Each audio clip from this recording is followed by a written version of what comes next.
han descubierto irregularidades en una institución del Estado. En esta ocasión no se trató de un suicidio, sino de un homicidio, y muchos defienden lo que ha estado pasando en esta institución. Hablamos de la OMSA y es precisamente el tema que tratamos con el jurista Bartolomé Pujals en este jueves. Muy buenas noches, bienvenidos. Buenas noches, Laura, Susi, Stephanie.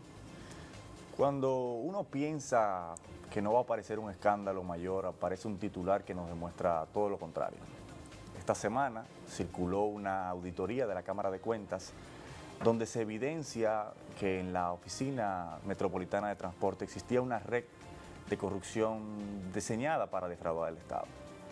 Solo por citar uno de los hallazgos de esta auditoría, se gastaron alrededor de 10 millones de pesos en flores.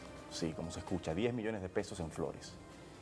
Esta auditoría hay que resaltar que se encarga a propósito del rapto, de la tortura y del asesinato del abogado y catedrático Junior Ramírez, quien tenía un proceso precisamente contra esta institución y por el que guardan prisión hoy día el exdirector Manuel Rivas y varios empleados de esa institución. Todo esto ocurrió sin que la Contraloría General de la República ni el presidente se enteraran, a pesar de que desde el 2012 varias personas y organizaciones venían denunciando la red de corrupción y sicariato que existía en la Oficina Metropolitana de Transporte. ¿Qué ocurre? Que tuvo que llegar la sangre para que nos enteráramos. Este caso se suma a otros casos, como decíamos al principio, en donde ha habido sangre y corrupción, donde la sangre ha develado los graves casos de corrupción que existían. La OISOE, sangre y corrupción. El CEA, sangre y corrupción. Y nuevamente, sangre y corrupción en la ONSA. Este caso yo creo que tiene que ser un ejemplo para que la ciudadanía lo asuma, para que podamos construir un nuevo acuerdo político que construya y que reconfigure el sistema político. Porque es evidente que el sistema democrático, la corrupción y la impunidad son características fundamentales.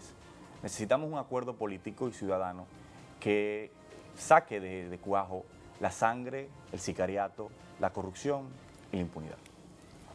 Estamos hablando de gastos millonarios que se hacían desde la dirección de esta organización, que evidencia las debilidades de los organismos de control en la República Dominicana. ¿Crees que estos levantamientos técnicos ayudarán a someter a la justicia a los responsables o simplemente se tratará de engavetar estos expedientes en el Ministerio Público y en la Procuraduría General? Bueno, todas las encuestas de cultura política que aquí siempre trato de traer los datos, dice que la gente no confía en el sistema de justicia y con razón. Estas denuncias, como hemos dicho, se venían haciendo del año 2002 y la Procuraduría no había iniciado ningún tipo de acción. Todo esto, la ONCE, es una institución directa del Poder Ejecutivo, que está sujeto al órgano de control interno que es la Contraloría General de la República. Y todo esto ocurría sin que la Contraloría ni el presidente de la República se enteraran.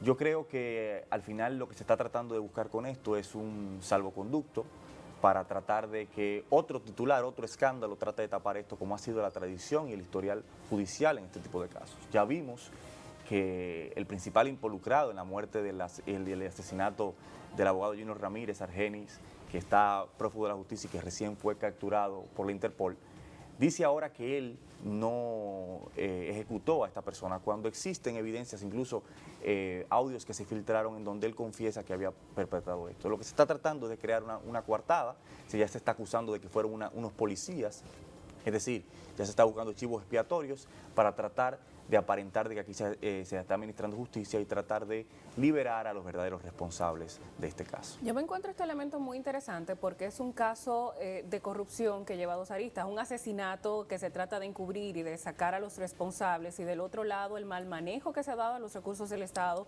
incluso con las palabras de doña Yocasta Guzmán, una persona pues bastante entendida en todos los procesos de compras y contrataciones, diciendo que se ignoró en este informe rendido por la Cámara de Cuentas un reglamento que sí permitía que la OMSA hiciera ese tipo de transacciones. Entonces uno dice, estamos tratando de buscar los datos reales y cuando ya los tenemos, entonces nos excusan diciendo que hay algo que avala que se pueda gastar 10 millones en flores o que se pueda hacer una contratación de una empresa que no tiene ni ubicación geográfica, pero tampoco teléfono, es decir, fantasma.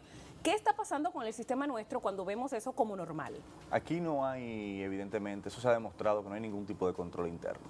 La Cámara de Cuentas, que es el órgano extrapoder, el órgano externo de control de las cuentas y de las cuentas públicas, ha establecido esto. Y la Contraloría, lo que ha salido, evidentemente, y yo creo que eso debe llamar la atención de la Procuraduría General de la República a tratar de defender esta cuestión.